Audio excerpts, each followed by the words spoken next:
Welcome to Soccer Morning. Here's your host, Jason Davis. Good morning, everybody. We are back on the air, Soccer Morning, Backyo.com. Thank you for listening to the program today. A big one for you over the next hour and change.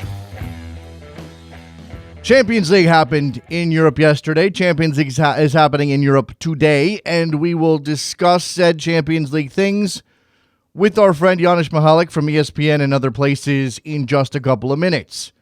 We'll talk Manchester City advancing, Atletico Madrid going through on penalties, Arsenal and whether or not they have a shot at all. Obviously, Juve visiting Bayern Munich, tied 2-2 on aggregate. All of that on tap with Janis Mihalik, plus whatever else we have time for. Should it be MLS, the Premier League, or something else? We have a lot of news to get to as well, and not much time to do it in, so we shall dive into that. Although, of course, I have to note that we will take your phone calls post Janis Mihalik, as always, so make sure you're ready for that. Let's start in the Champions League yesterday. Manchester City plays to a goalless home draw with Dynamo Kiev and advances to the quarterfinals, 3-1 on aggregate. City lost both of their center backs in the first half to injury. Vincent Kompany could miss a month with his calf injury. I believe Otamendi may come back in time to play on the weekend. I'm not sure what the status is of that player, but again, Vincent Kompany, so crucial to what City does defensively, could miss a month. Atletico Madrid moving past PSV Eindhoven 8-7 on penalties after the two teams played 210 minutes of goalless soccer. That is the right amount, right? 220 minutes of... No, 210 minutes of goalless soccer. It's 180 minutes plus 30 minutes, and then you go to penalties. There we are.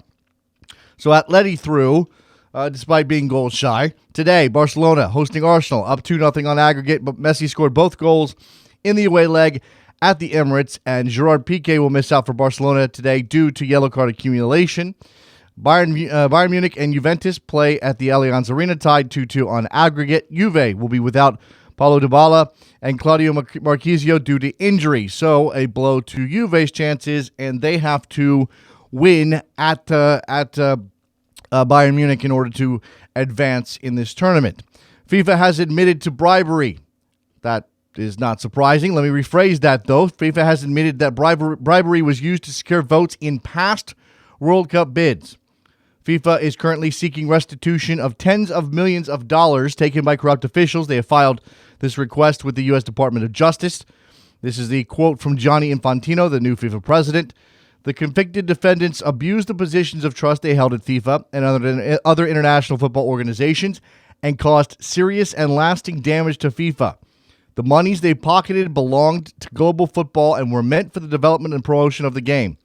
FIFA, as the world governing body of football, wants that money back, and we are determined to get it no matter how long it takes. These dollars were meant to build football fields, not mansions and pools, to buy football kits, not jewelry and cars, and to fund youth player and coach development, not to underwrite lavish lifestyles for football and sports marketing executives.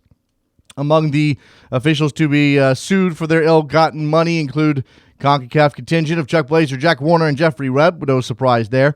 Despite the evidence of money for votes in past bids, FIFA does not plan to revote on the bids for 2018 or 2022, so you can put that excitement back in your pocket if you thought maybe this might lead to a revote on the Qatari World Cup and a potential U.S.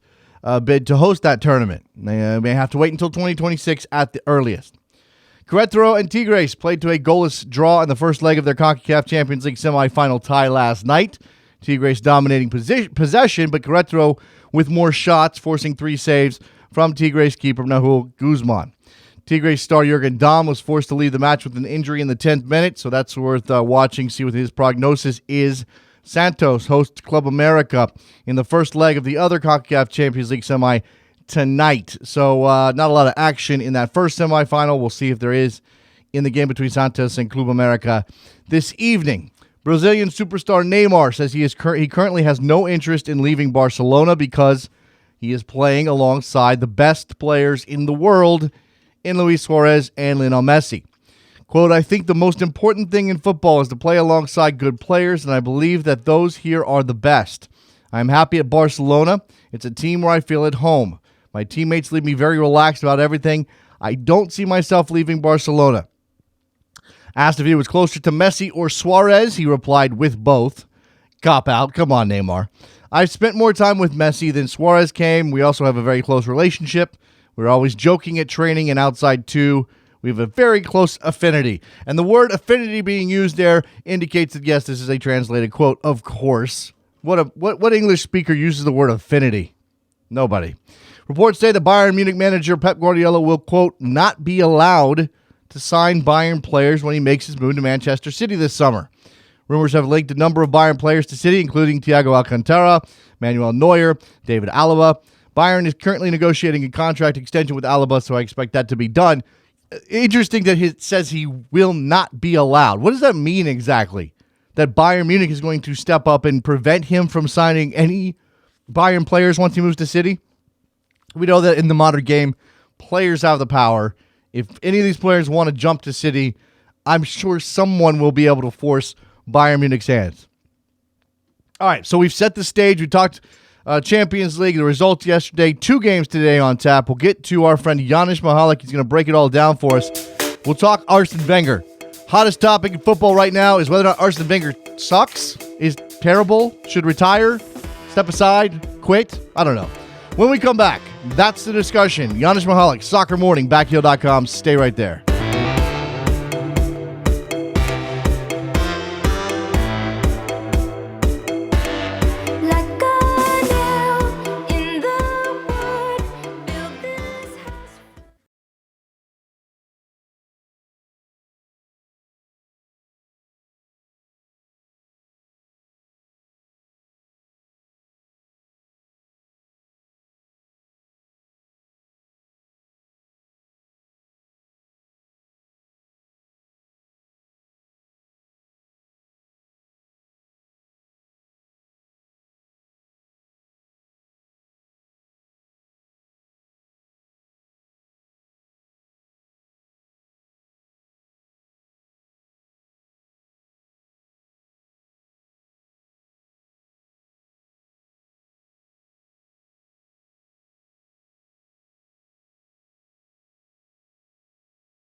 Welcome to Soccer Morning. Here's your host, Jason Davis. All right, we are back on Soccer Morning. It's a Champions League week. We are the round of 16 in the Champions League over there in Europe, and we had a couple of games yesterday that determined quarterfinal qualifiers, and we've got 2 games today that will determine 2 more. And to go over that, and plus whatever else comes up, Janis Mahalik from ESPN and other places joins us now. Hi, Janis. How are you?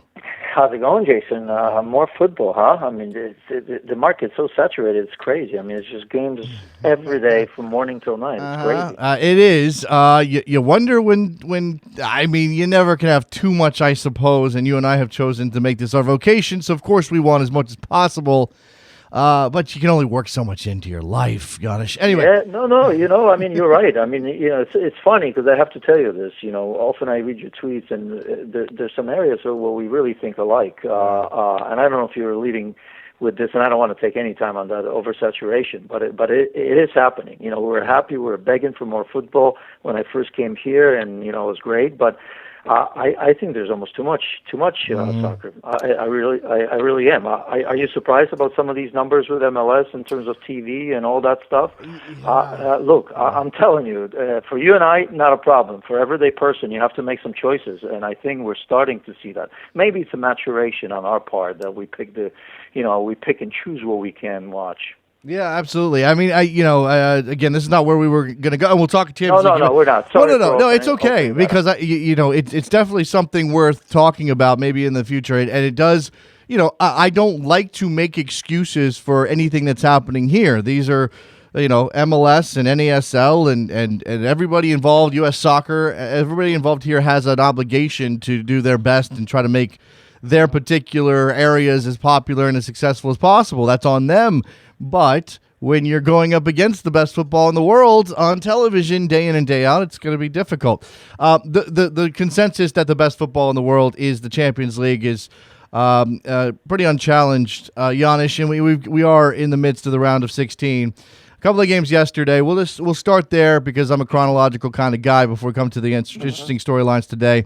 Manchester City advancing, not in the most impressive fashion, and more troublingly losing both of their center halves in the first half of that match. It looks like, I'm sorry, Otamendi is going to be probably short-term, hopefully, with the Manchester derby, hopefully for City, he'll be back for that, but the game was decided in the first leg. There really isn't too much to say other than the fact that, City will be happy to progress because, that's a progress in itself, right? In terms of their, what they want to do in Champions League. But I would have to imagine the way they're playing right now, regardless of injuries. I think City, in a way, there isn't a team that's left that will be afraid of Manchester City. So I don't know if that's a big statement or not, but it's the truth. There's nothing special about this team. Mm-hmm. For them, I guess, it's such an odd season in England for City. It's such an odd situation for Pellegrini to be a lame duck manager. Injuries have been, a concern for them. They've certainly underperformed according to their payroll, Giannis. But for City, every advance in the Champions League is sort of, validation on some level. Now, I don't think they're going to win it. You don't think they're good enough to win it. No one, as you said, is going to be afraid of them necessarily. And yet they just have to go step by step here.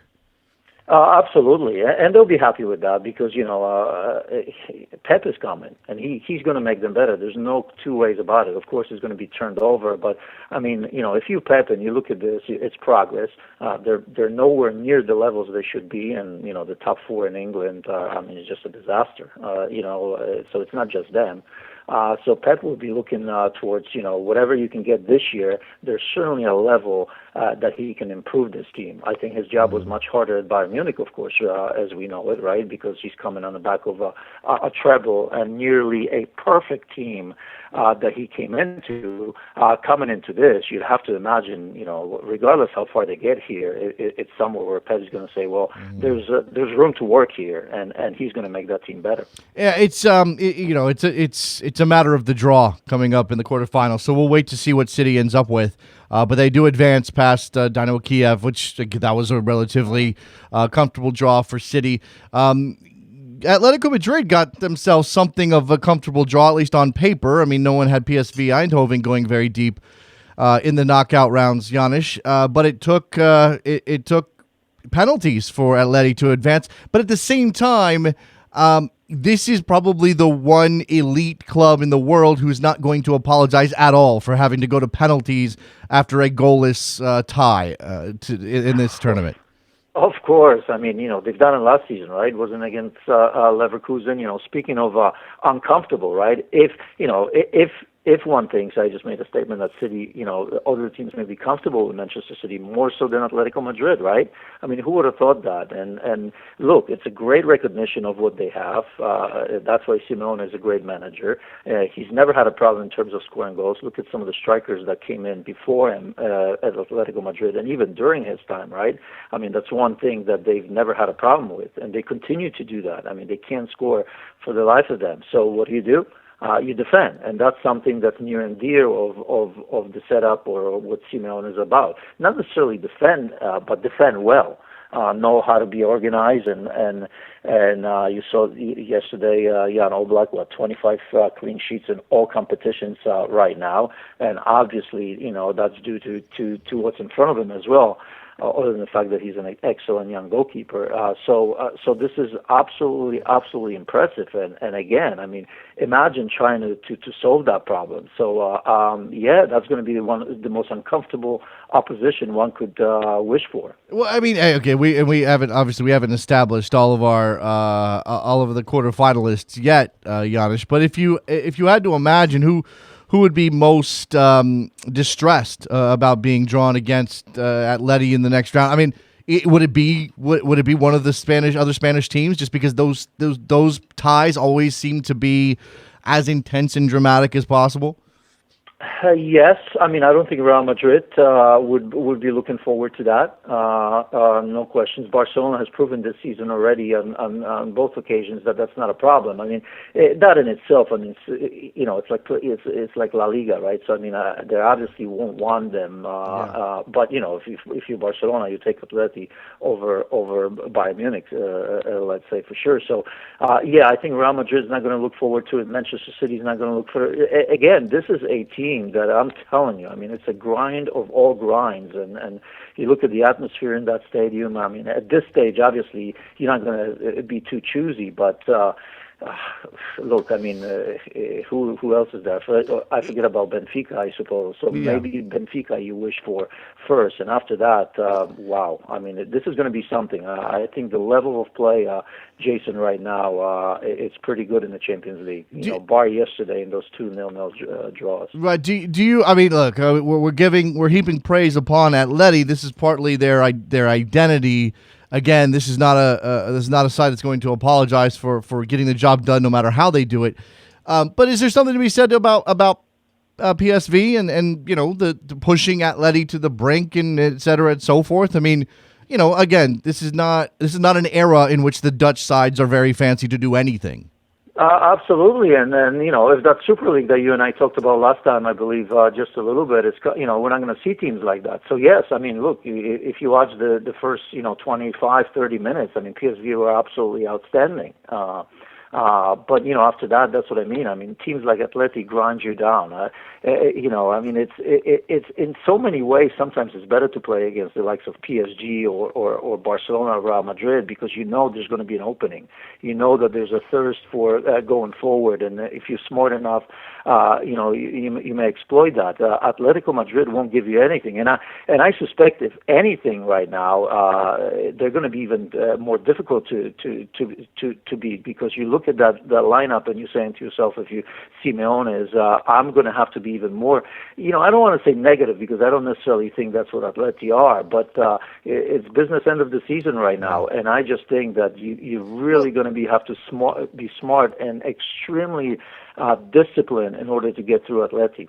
Can you maybe shed some light on what Simeone does tactically speaking? I mean, I read a lot about Atleti as being a flexible side, but obviously that flexibility is built to focus on preventing goals first, I would imagine. I mean, if they can go forward, of course they will, but they also need someone who's going to play open with them in order for them to be more aggressive attacking, or to have more success on the attacking end, because I don't think breaking teams that are bunkered in is Atleti's forte. Yeah, I think it's execution and accountability, and it's a little bit of a fear, I think, from players that Simone brings. You know what I mean? because in order to execute, you always take a play or two off during the game as a player, not on purpose, of course, but if you see how, what Simeone does on the sideline, right? He's not Louis van Gaal. He doesn't sit there. He tells player what to do, and you have that blueprint. And when I say accountability, I think if you don't do it once, I don't know if there's twice in his book, you're just not going to be there. You know what I mean? And that can be accomplished through a little bit of a fear. So he's that sort of a manager that deep down that there's that tactical blueprint. Like you said, there is flexibility in there, but there really isn't. Players know exactly what's going to happen if they don't execute, which brings us to a point maybe a little bit later, because I know you want to talk about Arsene Wenger. So remind me when we get there, because I think that doesn't exist at Arsenal, for example. That accountability does not exist. So it's 11 players that don't have to be the best, but they know what the plan is. If it's not executed, they're no longer part of that plan. All right, so Atletico Madrid advancing past PSV on penalties. I was in the middle of a couple of different things trying to multitask yesterday, Janis, and this goes back to there's just so much football and jamming it into our lives, especially when it happens in the afternoon, and it's a little bit later than normal because of the time change. The penalty shootout itself. There's so much talk about it's a matter of luck. It's fine margins here or there. It's obviously not a representation of who was better over the course of the entire 210 minutes of soccer. So I suppose it's a fair result that Atleti moves on past PSV. Certainly more shots, more chances created. But what was the very difference there? And 8-7 that we were going into sort of sudden death penalties at that point.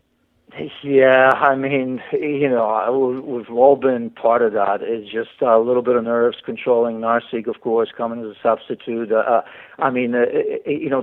is no answer there. People say, well, don't say it's a lottery because it's a skill. Of course it's a skill, right? It's not easy. It's not easy to put that in the back of the net. I still think the goalkeeper gets the benefit of the doubt. There's less pressure there, for the goalkeeper. And look at Oblak. You know how I feel about him because they've talked about it, not just because of yesterday. I think this is a goalkeeper that, if I'm a manager, he's number one or number two now. I would spend just about any money on it, and I'm not including the De Gea's, because it's harder to move them. Knowing Atleti being a selling club, I would almost spend any money on that. You know what I mean? And you build that core. But he wasn't great at this. He was going one way. He was off his line as they all are. So, I don't want to say anything because there's a skill involved, but there's a lot of luck involved as well. And you could see that both sets of players were absolutely excellent up until that eighth one, and that's what happens. Somebody has to miss. Somebody doesn't hold their nerves, and that was the case. Looking at that run up, perhaps you saw a nervous PSV player. All right, let's move on to today's games. The final matches, the quarterfinal round. The round of 16. We'll get to the quarterfinal matchups when the draw happens. Bayern Munich, Juventus. I think we're going to spend most of our time here on the rest of this on Barcelona, Arsenal. Or we're going to spend some time on Arsene Wenger, rather. Certainly the tie that still has something left in it is Bayern Munich hosting Juventus, but 2 away goals for Bayern. Not a done deal yet, Janis, and injuries to Juve sort of make it even more tipped in that direction, but they do have to play this out. Yeah, as I said, this is going to be interesting, but the news aren't great, right? Mandzukic now falls out of that. Not Mandzukic, but Dybala's out of this. Claudio Marchisio, which is massive. For him, the way he's been playing, and look, Sturaro actually, I really, really like. He's a young player that I think can do the job defensively. I just think in terms of making the game, the distribution, especially from the midfield, he certainly is not Claudio Marchisio just yet. We've Adam Digby, who's a fan of Sirius, has been on the show this morning, and I talk to him very often. He mentions Paul Pogba, and he's going to have a huge game, and I agree with him. We've raved about Paul Pogba perhaps last year and the year before. I don't think he's had a great season. I think he's right that he's going to have to prove, not just in this game, but in general, because, one game, it's difficult. You go into Bayern Munich, if Paul Pogba doesn't have a great game, that doesn't make him a bad player. But I think if he's going to be considered one of the best in the future, these are the games that he's going to have to make the difference. Chiellini continues to be a huge miss because I think tactically he changes everything. With Juventus liking to go to three in the back within games sometimes, and maybe to start games, although I think before in the back today. So, I feel less comfortable about Juve because even Mandzukic is a little bit of a doubt. And, of course, you know how important that game is to him coming back to Bayern Munich. Yeah. I do believe he will play, but, those are massive losses. I mean, even a club like Juve, who still has plenty to go to, I'm not as comfortable about Juve progressing as I was, after the first leg. How do you imagine that Pep will play this? Because again, they're at home. You would imagine he'd want to let let his guys loose, to let them play, and actually go after Juve. But with the two away goals and the aggregate tie, there's really not. They don't have to do a lot to win. But Pep doesn't know any better. There's only one way to play for Pep Guardiola. We've seen it at Barcelona, we've seen it at Bayern Munich, and we're going to see it at Manchester City. And that is to attack, to possess the ball, and to make sure that that you put the opponent as quickly as possible. We saw a little bit of that at Juventus. One would think that you go into Juventus and you may be cagey just a little bit. I don't even know if cagey is in the vocabulary of Pep Guardiola, but I don't see any difference. They're going to go in the first 15 minutes. They're going to high press Juventus even more so than they have in the first leg. And yes, they were 2-0 up in the first leg, and Juventus found a way. So even scoring early here, Jason, doesn't mean much. Yeah. But I suspect that there's going to be nonstop pressure from Bayern Munich. All right. So as you said, Bayern Munich knows how to play one way because Pep Guardiola likes to play. One way, and this is the referendum on Pep's tenure at Bayern Munich is all about this Champions League tournament. For all the speculation that I'll let you fill in the gap. Yes and no. I think you're right to some degree, and there's going to be much talked about, especially. If Bayern Munich doesn't win this, but remember this. Of course, if he doesn't win it, on paper, you look at what was done previously, as I mentioned, with Jupp Heynckes, the treble, and it was a perfect machine, right? I mean, it was a different machine, but it was a perfect machine. But I would tell you as a player, and I think you've seen this. If not, maybe take a look at this, and maybe the listeners can really look. All the players recently, previously, not just now because we know that he's leaving, but every one of them has said how much better they are as players, right? Yeah. And they all are out there protecting him, right? Just Thomas Muller said he doesn't care, it doesn't change what Pep does if on his off days. Alaba has said how much better he's made him. Every player goes out of their way to say how great of a manager he has been. And I think that's important because I remember the conversation when Pep was hired, and the idea was for Pep not only to win, now, which is obvious for a club like Bayern, but put them in a position to be better in the next 5 years, whoever takes over, to make the players better.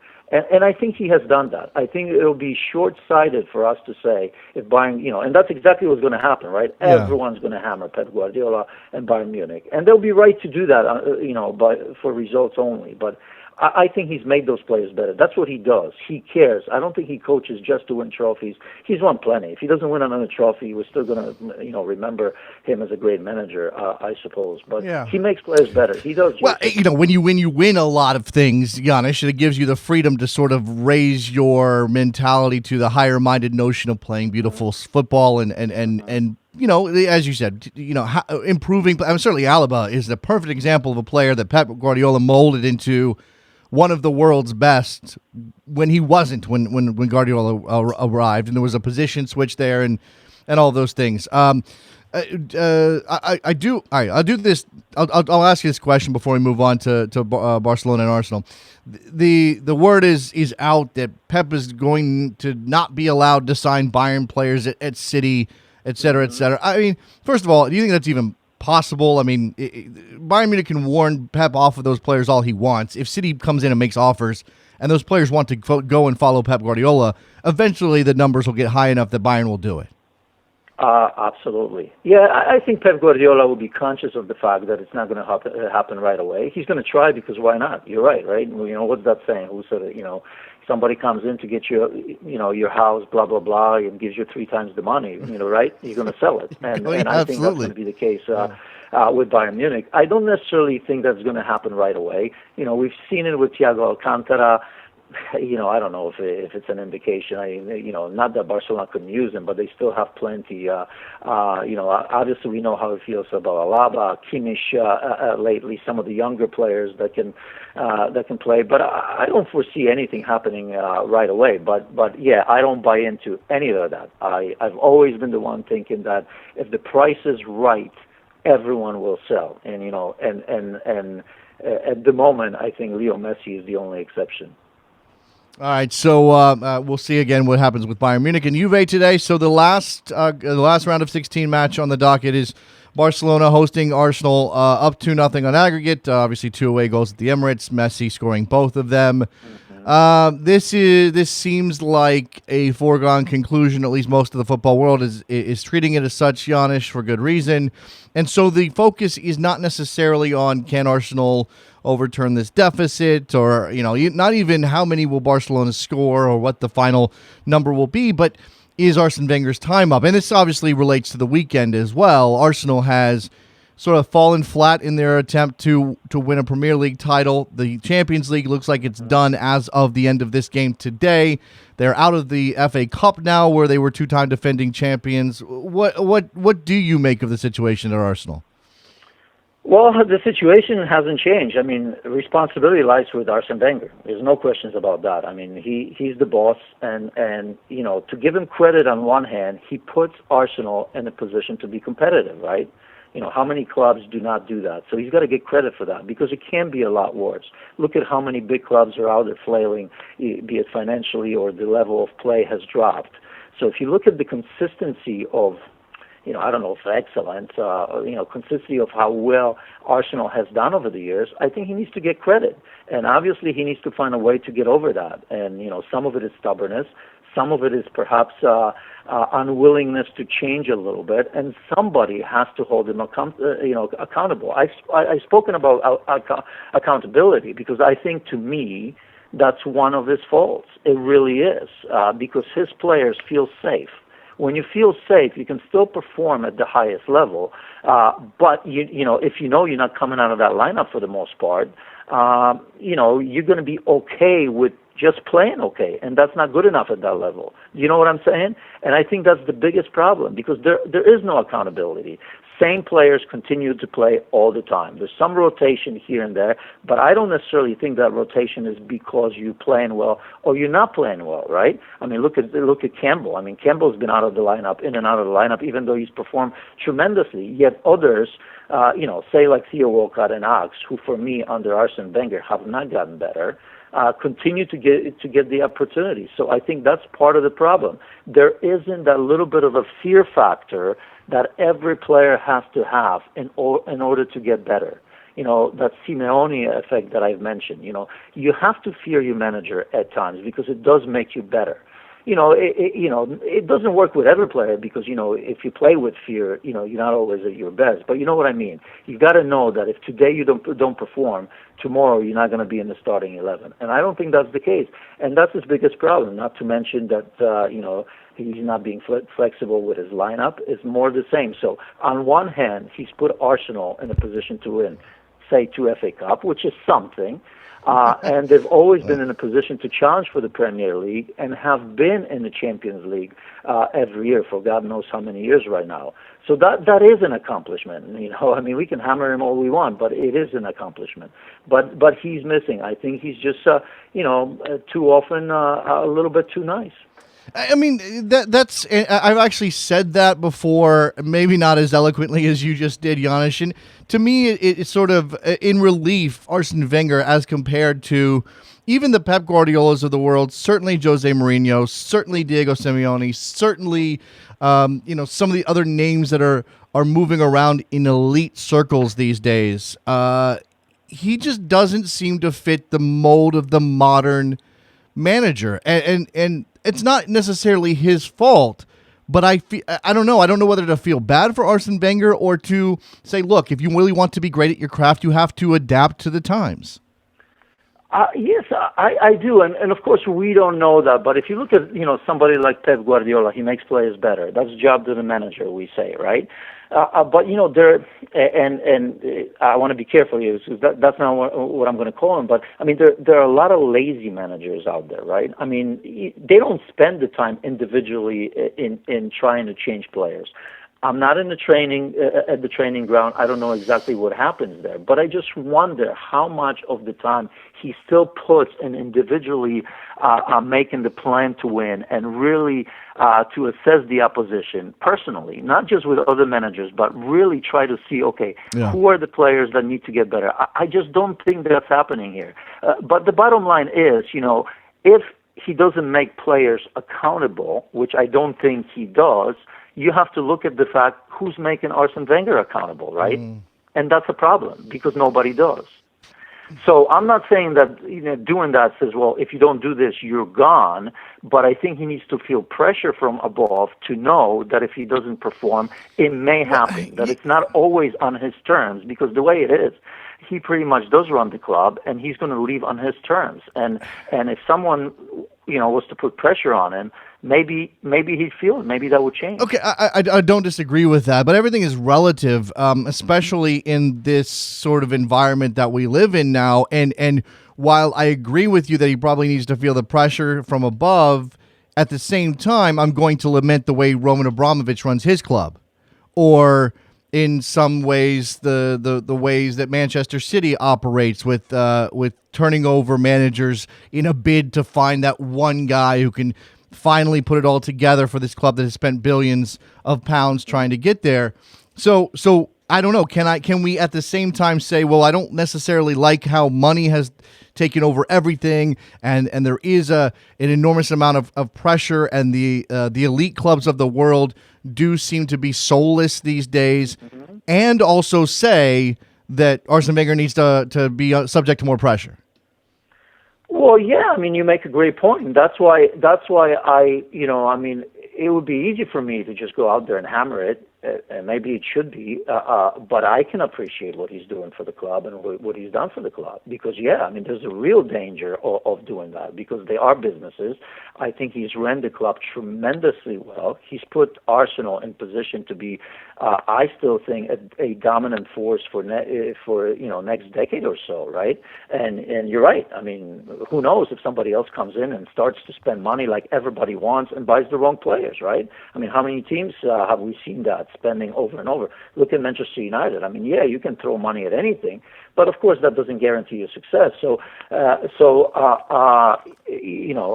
I think you're absolutely right. I think you have to appreciate what he's done, but I think within that you can still run a club, perfectly, but you have to understand, how to win it. And my issue is this. Look, I mean, we're talking here, if you just bought the defensive midfield, this or that, my issue is that even if you gave Arsene Wenger limitless money to spend, and he was willing to do that, which he's not, I'm still not sure if he would buy the right players. You know what I mean? I just, there's a softness in him that I think he can't overcome. And sometimes in life it's too late, and maybe sometimes in life he's thinking, why should I change my entire philosophy right now? So, I don't know if he's stubborn in doing that. I don't know if it's the belief in the players, which, by the way, as a player, I would certainly appreciate to what he's doing. But he's an interesting one. I would love to have a chat with him one-on-one and see. I had once, but at the time he was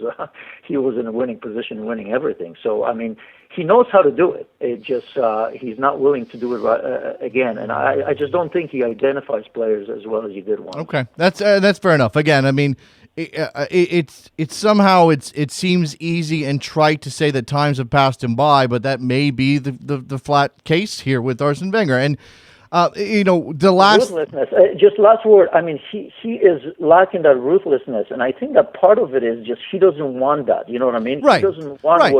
what you've said before that others do. Which is why I'm conflicted about how critical I want to be of Arsene Wenger, because I don't want to imply that Arsene Wenger should be, as you said, some ruthless individual out only for win at all costs, treat people poorly, not Absolutely. have the soul of Arsenal changes the minute Arsene Wenger leaves and Jason, they replace and him. Stick with that. There's not enough. Look, I mean, supporters will say, I mean, they just want to win, and they'll support the club, but stick with it, because I think it would be totally unfair, to dismiss Arsene Wenger and what he's done, because you're absolutely right. I mean, the other side could be it could be just as bad or a lot worse. So I think if you stick with it, the history will prove that Arsene Wenger was a very, very good manager.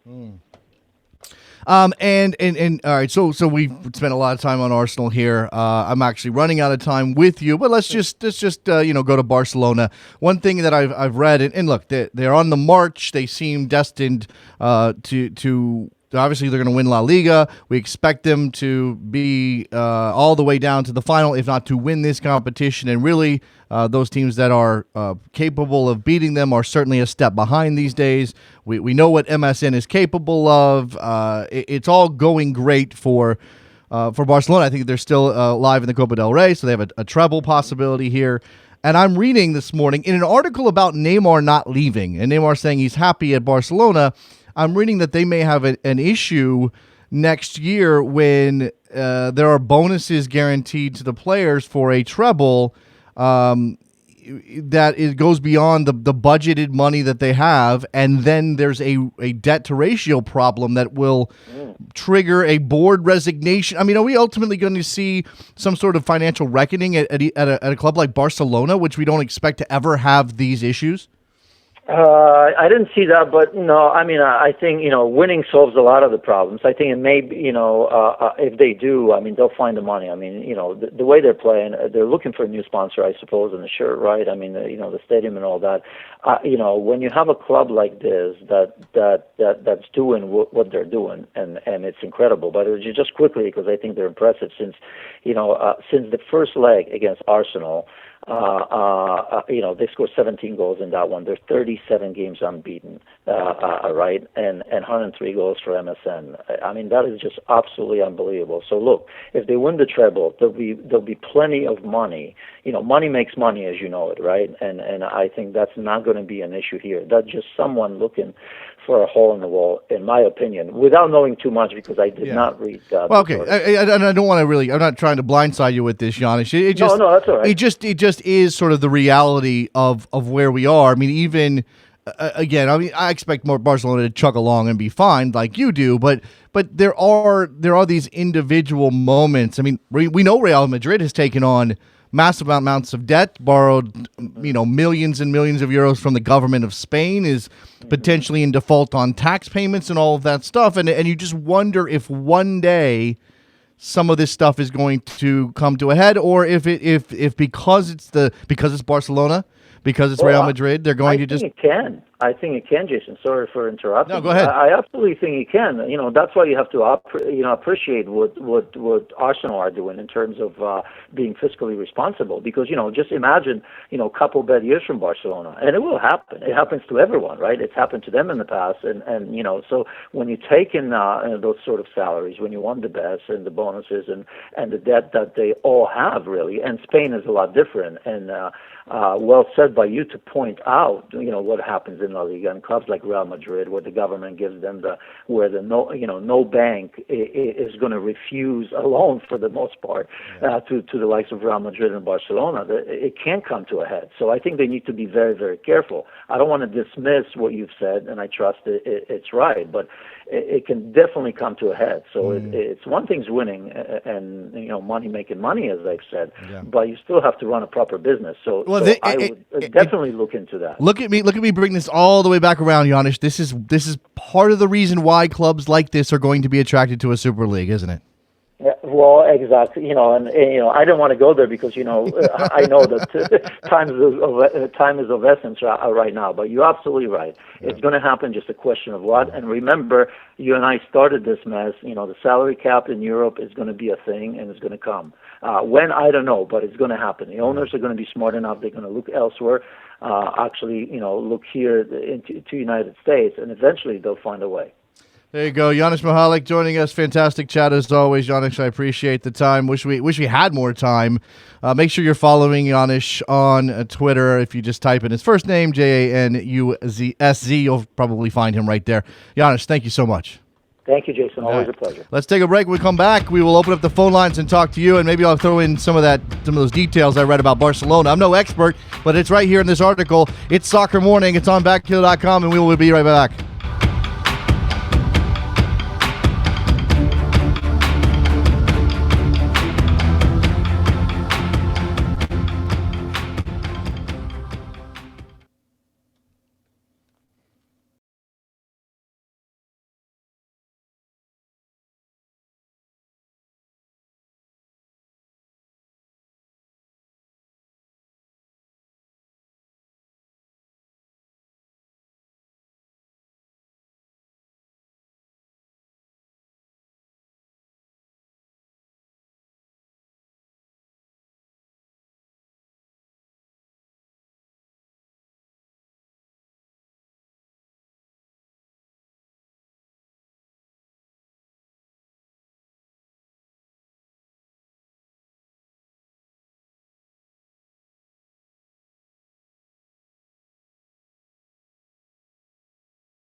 Welcome to Soccer Morning. Here's your host, Jason Davis. Here we go, back on Soccer Morning. Somehow I got pulled into a Twitter argument about the best athletes playing soccer again. God, why has this happened?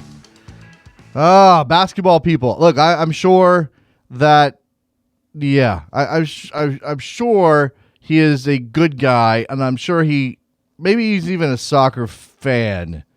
But Ryan Jones... Ryan Jones, the Farmer Jones, if you're a basketball person, you might know him. Ryan Jones, who writes on basketball for Slam Magazine and other places. We're getting into the whole if America's best athletes played soccer bull crap thing. I'm not doing that today. Maybe I'll do it on Sirius XM, but I'm not doing that here. Here, we're taking your phone calls at 646-832-3909. If you do want to talk about what if America's best athletes played soccer, fine. We will deconstruct that argument. We will tear it down, and we will find out why it's wrong. And then we'll put it back together and send it on its merry way. All right, so some of the details here from this thing I referenced, and I did spring it on Janis Mihalik, and I apologize for that. But it just did interest me. Okay, so in a story that begins by Dermot Corrigan, fantastic writer on La Liga, at ESPN FC, in a story that begins about Neymar. It's about Neymar staying at Barcelona. He's got 2 years on his contract. He's very happy there. He's playing with the best players in the world, etc., and so forth. There comes, towards the end, some interesting details about the state of Barcelona's finances. Here you go. This is what I was referring to. However, success in all three competitions, Champions League, La Liga, Copa del Rey, could bring further financial pressure for the Barca board, with Marca claiming this would mean an extra 80 million euros in bonuses to be shared among the squad, with the club reportedly having budgeted for just 25 million euros. This could be an issue for the board, given the club's debt-to-income ratio is already close to the 2.75% cutoff point at which the board would be bound to resign, according to its own statutes. Next season, the cutoff point will drop further to 2.5. So 2.5 debt-to-income ratio. Important here. There are also concerns about the ongoing commercial relationship with Qatar, giving the kit sponsorship deal with Qatar Airlines, Qatar, whatever, which ends this June, has yet to be renewed. So they don't have their shirt sponsor deal renewed yet. Further money also must be raised for the €600 million redevelopment of the Camp Nou. The club also announced its chosen redesign for the stadium in early March. Wow, let me slow down. The club announced its chosen design for the stadium in early March, but as yet, no details on how it will be funded have been made public. Money for new contracts sought by other stars, including Sergio Busquets, must also be found. So they have payroll issues, they have debt issues, they have stadium funding issues, they have sponsorship issues. Now, I imagine they'll find a shirt sponsor, but will that also be on the same level as the Qatari Airlines deal? I don't know. I mean, this is. It's not. I'm not saying it's dire at Barcelona, but eventually, all this stuff. It's something of a house of cards in some way. In some ways, I mean, I'm sure revenue is significant, but if you're outspending revenue by if your debt is 2.5 times, 2.75 times your income, that's going to cause problems. All right. Also on Twitter right now, I don't know why I'm just giving you Twitter updates, soccer Twitter updates, but there's also a discussion happening about education in MLS for young developing players, courtesy of Phil Shane, who has shared the item that the Manchester United American signing. Yes, Manchester United has signed an American player, Red Bull Academy player Matt Olasunde. Olasunde has negotiated a deal where he gets to take Oxford University online classes after his move to Manchester United. And Phil Shane is saying, well, why isn't this a thing that we do here to kind of push the NCAA requirement out of the process, or NCAA's influence on American players out of the process? And I think some teams are doing this.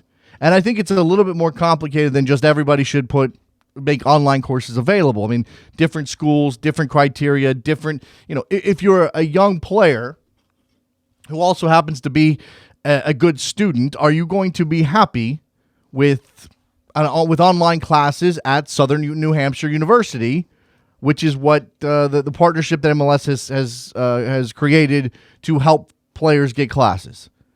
Are you going to, if you're an LA Galaxy Academy player and you're also a good student and you have other interests outside of soccer, are you going to be happy taking classes at Cal State Dominguez Hills? I don't know. I mean, it's individual. That's an individual thing. And I think that maybe in this culture, and this is not necessarily holding American culture up to be better, but I do think that maybe in this culture, especially in relation to our emphasis on soccer, that kids come out of that high school period thinking, I can play soccer, or I want to play soccer, but I also want to go to Stanford. I think of one individual who followed that path. Now, eventually, Jordan Morris did leave Stanford early. He didn't use all of his eligibility, but he is an example of a kid who could have signed immediately out of his high school years to the senior team with the Seattle Sounders and chose not to. Chose to go to Stanford instead because of the educational opportunities that place provided him. And this is also a function of the socioeconomic element of the socioeconomic character of soccer in the United States. This is also a function of the fact that American soccer tends to be very white, very suburban, and very affluent. So when you have affluent kids, even the best athletes, the best soccer players coming out of high school, what do they want to do? They want to go to college. Their parents have the money to send them to college, or they're working on a scholarship. It's not just affluence that matters. Look, and a lot of kids want to go to college, they can't. But you are more likely to push for that college experience if your family has a history of college, if your family can pay for college, if you're a kid who comes from a a home that doesn't have the ability to pay for school or hasn't prioritized college because, well, we don't know if we can pay for it, then when you get to the point of signing a professional contract or going to school, you might sign the professional contract. For those kids, the opportunity to go to Cal State Dominguez Hills or to take online classes at Southern New Hampshire State University, it's fantastic. But MLS has an issue, or American soccer has an issue, if you want to call it that, if you want to raise it to a level of problem, that not all of these kids are going to want to choose that path. All right. Slick Rick says, salary cap in Europe, could it be possible that those saying the MLS is recreating soccer could be breaking future grounds? Not exactly sure what that means, Slick Rick, but I don't think MLS is recreating anything.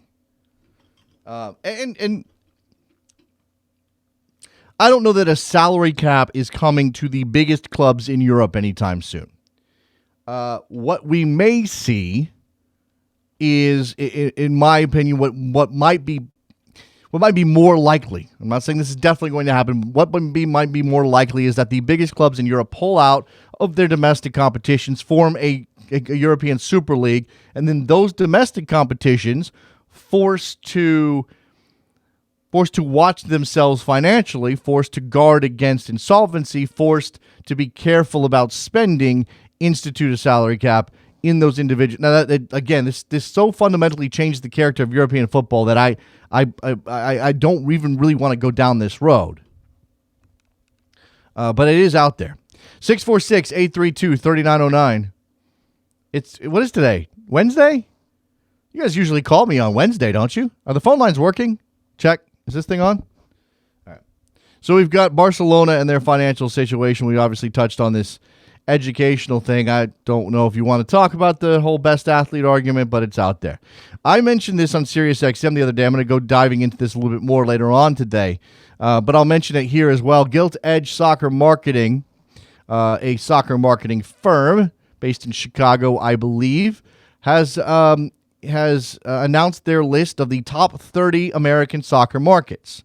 They have done a market analysis based on people playing, watching, attending, conversing, and searching soccer in these particular cities. So let me go through this list. Well, we could do 30 to 1, I suppose. 30 is a lot. There's some surprises here, I think, that people would be like, what, who? Albuquerque at number 30. I think that might surprise some people. Phoenix, number 29. Kansas City, 28, the first MLS market on the top 30. Orlando, Daytona, Melbourne. So that's the Central Florida region, number 27. Atlanta, number 26. MLS coming to Atlanta. Atlanta having previously been an NASL town. But again, this is about more than professional. This is about the number of people playing, kids, adults, everyone. This is about the people who watch, how many people watch soccer on television in these markets. So consider that. Tucson, number 25. So two Arizona cities on the top 30. Sacramento, Stockton, Modesto at number 24. That's an argument for Sacramento and Sacramento Republic to say, hey, we've got to get ourselves into MLS, or we deserve a shot because look at how good our market is, at least according to Gilt Edge Soccer Marketing. Las Vegas at number 23, Philadelphia at number 22, Austin at number 21. And I think it's interesting to consider, too. Remember, because it's not just about the professional presence in the cities, men's, women's soccer, that sometimes what's clear here is you can have a great soccer market, or at least what one outfit, one firm believes is a great soccer market, and it not necessarily translate into professional soccer support. I mean, Philadelphia is a big town, a big market that gets overlooked a lot of times. They've got a team. Their support is wavering, and that's because the team's not run well and they're not winning games. And that's not a reflection of Philadelphia as a soccer market. It still remains a strong soccer market. It just is not right now in love with its professional men's soccer team. Did I say Austin at number 21? Number 20, Boston. I'm surprised that's not a little bit higher. And let me just remind everyone that Trevor Hayward maintains that if they put a stadium in the actual city of Boston, Massachusetts, we would have an East Coast Portland on our hands. And I actually don't disagree at all. I think that's probably very likely. Raleigh-Durham at number 19. Raleigh-Durham home to the Carolina Railhawks, I believe, right? That's where they're based. Is that true? Do I have that right? I don't want to. When you call yourself the, Carolina, which isn't even a place, there is no one place called Carolina. There's North Carolina. There's South Carolina. Is Cary outside of Charlotte or Raleigh-Durham? I think it's outside of Charlotte. I think I misspoke. My apologies. Okay. No, it is. It's outside of Raleigh. Oh, okay, good. All right. I know what I'm talking about here. So you have the Carolina Railhawks in that particular market. Raleigh-Durham, North Carolina. Bakersfield, California at 18. Anybody surprised by that? I mean, I don't think anybody. Again, this might not just be it might not be about size necessarily. These things are relative. Bakersfield, California, not a place that a lot of people think of independently as an independent part of. It's not like people think of Bakersfield as a market. They think of Bakersfield as part of Southern California, and if you're part of Southern California, you get lumped in with Los Angeles, obviously. But Bakersfield, a ways up the road from Los Angeles, I think. Not exactly. I don't know how close it is. I don't know the geography that well. The city itself is, 140,000 people. The population of the region, 340,000 people in the city. The population of the region, the metro area, is 840,000 people. It's fairly significant. Not quite a million. So Bakersfield, California at number 18. Portland makes it in at number 17. Fresno, California at number 16. So another California. And number 15, San Francisco. Although they lump San Jose in, that urban conglomeration, San Francisco, San Jose, Oakland. Let's go to the phone lines before I get to the rest of this. Patrick, you're on the air. What's up, man? Hey, how you doing today, Jason? I am doing okay. All right, that's good. Hey, I do not know if you covered this in the rundown of your show, because I missed that part. But last night or last week, it's been sort of ambiguous. But NGSN, which I apologize, I don't know what it stands for, which is probably bad because I was paying for them. But they were an online sort of service that was providing people access to some foreign leagues that were not very well distributed in the United States, a little harder to access, for like about $10 a month or so. So this would be the Argentina Primera Division, Japan, the J League, Korea, the K League. Which I use this service primarily because I have interest in Japan and Korea because some family ties there. But anyway, for whatever reason, the past week they almost seemed to have shut down out of nowhere, and then yesterday. They finally seemed to get some sort of statement that they were restructuring or something like that to relaunch in the summer, which really sucks because now, there's really no way people like me to watch some of these leagues that just don't have any other access in the United States. Yeah, anyway. Well, Patrick, it's interesting that you bring this up in the light of the brief conversation I had with Janis Mahalik about there being so much soccer and us reaching the saturation point in the United States. What's fascinating is that even if I think that there's so much soccer on TV, and if you pay just a couple more bucks a month, you can get England and Germany and Spain and Italy, and I think I don't know if there's a Dutch outlet these days, but obviously MLS and the Mexican League and certain if you get the international package, you get certain leagues out of South America and so all that stuff. At the same time, there are people like you who are looking for leagues that are not available readily in the United States, who go and look for things like NGSN, which I was not aware of. I'd never heard of it in my life. I remember the days of going to Roja Directa for streams and other things like that in the past. I haven't had to do that in a long time. Maybe, I don't know, maybe I'm missing something about the culture, but I thought we had sort of started to move along from that. But these leagues and the people who do hold the rights in the United States, whether they are broadcasting the games or not, have a right to shut these things down if they decide that they're outside the law. No, yeah, certainly. It's just this NGSN. They did have technically have the online streaming rights for all of these leagues, which especially was helpful in the case of some leagues from Asia, which obviously no one wants to get up in the middle of the night if they want to follow those leagues. But that was the point I was trying to get at. Is there some value in, despite the fact that there is so much soccer out there, there's still value in some of these other leagues, that obviously aren't going to have a huge following in the United States or abroad, but, just making sure people have access to these leagues is that important. One of the things that I've seen Grant Wall throw around on Twitter every now and again is that FIFA should launch its own channel or online service or something in order to get, the World Cup qualifiers for Africa or Asia that people just aren't going to be able to see anywhere, or stuff like that, maybe that's something FIFA can do to help save face. Say, hey, we're putting this out there for the good of the game. But, is that really any good for, people outside of the 2 or 3 guys that are really interested in it? Okay. Outside of a domestic league. Yeah. So what I'm learning here, and thanks for the information, Patrick. What I'm learning is NGSN is totally legit, or mostly, as far as you know, legit. Holds those streaming rights and was charging for their service, right?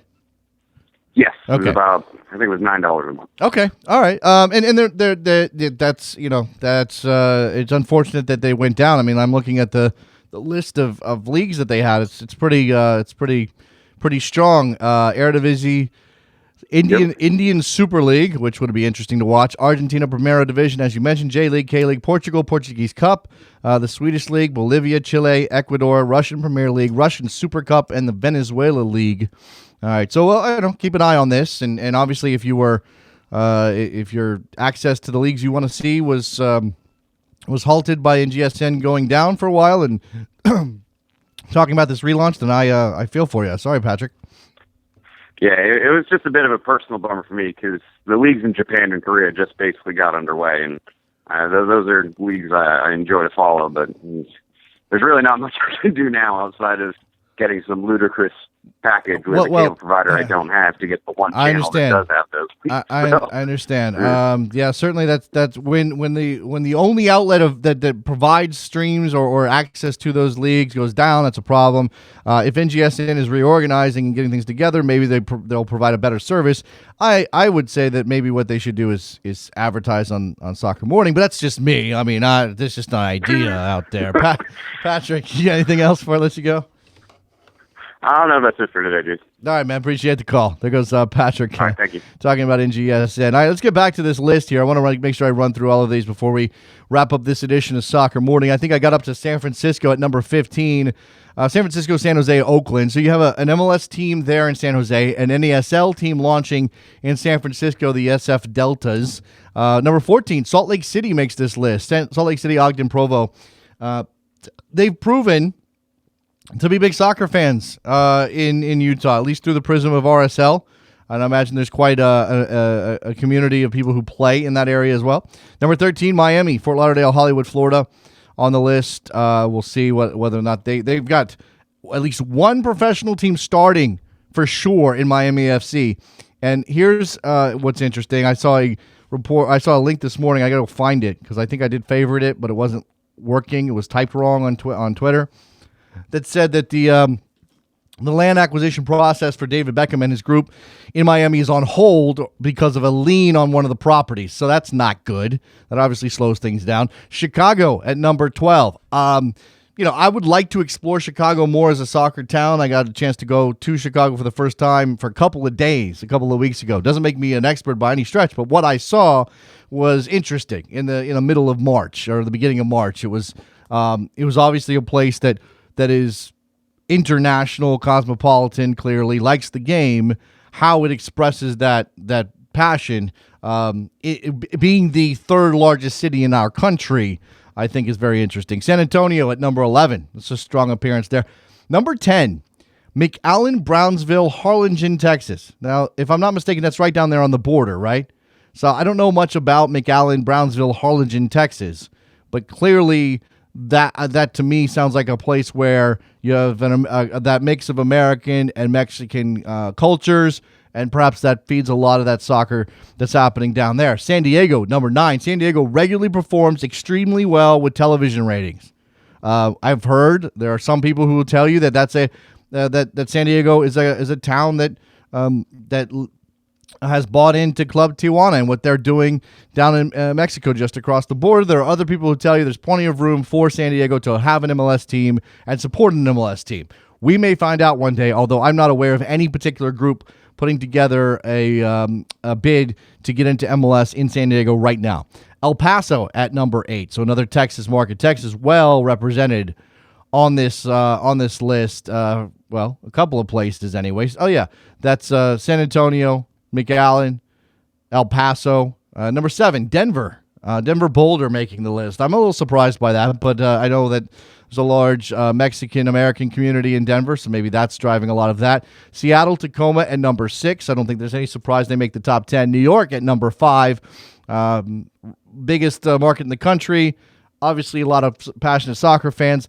Disparate, spread out, maybe not by location, but certainly in interest. The kind of a range of different people who are into soccer in very different ways from one end to the other. Number 4, Washington, D.C. Number 3, Dallas, Fort Worth, Texas. So another Texas rep. Number 2, Houston, Galveston, another Texas market. And number 1, Los Angeles, California.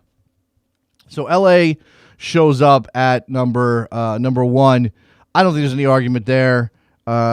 Obviously, a huge town with people from all over the world, many different cultures represented, not just the Latino community, but Europeans, Eastern Europeans, Central Asian, people from all over the world. Sorry, let me just spit that out there. And obviously, lots of kids playing soccer in Southern California. One major MLS team with another one coming in. Huge sellout crowds for Mexico every time they play there. For any real big international game, you're going to get a sellout in LA. All right. So last call for phone call, 646-832-3909. I have to dive back into this conversation on Twitter about the best athlete thing. Okay. All right. So it's out there. I'm see, this is the thing. I get tagged. Now, I made a mistake, okay? I retweeted. First of all, my friend Elliot wrote a piece at The Guardian on this. Why can't the United States develop a soccer star? I haven't read the piece. And I'm sure Elliot's an excellent writer. He knows soccer. He researches better than most reporters out there. I'm going to go find out what he's writing about. But then this became the argument that the best athletes don't play. That's why. Too long didn't read was the response from Ryan Jones, which led to this discussion. Anyway, let's talk to Ethan in Fargo before we get out of here. What's up, Ethan? Hey, Jason. How's it going today? I don't know yet. It's still early. Things could go either way, Ethan. Let's just say that. Oh, very good. Say, I just wanted to ask, and it's probably a better question if you had Tannenwald on the show, but do online streaming numbers get included in the TV ratings? Specifically, you look at MLS and kind of the emerging soccer demographic. You've got younger millennials, tech-savvy people who are primarily watching online. I'm a cord cutter. I don't have any kind of cable or satellite subscription, so I catch streams and streaming services to watch most of my games. So does that stuff get included in those TV ratings? I do not want to speak out of turn, but I don't think so. I think that okay. I think that in general, the industry is still trying to figure out how to process all of these new ways to watch stuff. I think, sure. I was just reading, I came across something randomly on the internet was talking about Netflix, and there was all of this discussion about Netflix and the proprietary content that they're creating now, and even the people who make the shows that end up on Netflix or Hulu or Amazon don't necessarily know how many people are watching their stuff. Like sometimes they're not being because for Netflix, I mean they may know that there's 4.5 million people watching House of Cards, but for them, that's not really the point in the same way that it would be for a conventional television outlet. So I think that certainly sports and the streaming elements, those numbers get reported. I mean, we hear about ESPN 3 numbers all the time. I don't know. I mean, MLS has been trumpeting how many MLS Live subscriptions they've sold, and clearly for them, the digital side of things is a driver of interest, and they have a very young, tech-savvy fan base that is turning more and more to those ways of watching the league, and is turning away from conventional television, like you. I just don't know. I really don't know. We can talk to Tannenwald. We can dive into that. I just think that maybe we can ask him. I think that maybe next time he's around. Maybe in general, it remains true whether or not they're counting it or it's getting reported or people care. It's certainly true that your broadcast television numbers are still overwhelmingly more important to the way people view the league and how much money comes in from advertisers and broadcast partners. Sure, it makes sense. Yeah. One last thing, I just have a quick little beef. Talking about online streaming, Fox Soccer to go. If you want to watch some Champions League, it's great that they have the games. There's no they don't have the score up on the screen. There's just the production value is non-existent. It's kind of frustrating when you pay this money. Man, specifically, I was watching CONCACAF Champions League. They just had the raw feed. They didn't even have an announcer. They had nothing. You were watching this Fox on Soccer, guys. If you're listening, get on that. Weren't those games available for free through the CONCACAF website? Did they stop doing that? Because I think that's I haven't seen that recently. Okay, they may have stopped doing that. I think they were region locked. Okay, I didn't have my VPN going or anything. Okay, so hey, look, they wouldn't let me watch if Fox is paying for the rights, then it makes sense that you would be region locked on watching it on CONCACAF's website. I was just asking because I know from experience watching that broadcast, that version of the broadcast, that CONCACAF used to have their own announcer, right? Their own play-by-play guy who always butchered. He was some Brit who always butchered names. And they never. You're right. They never had a score bug and a clock.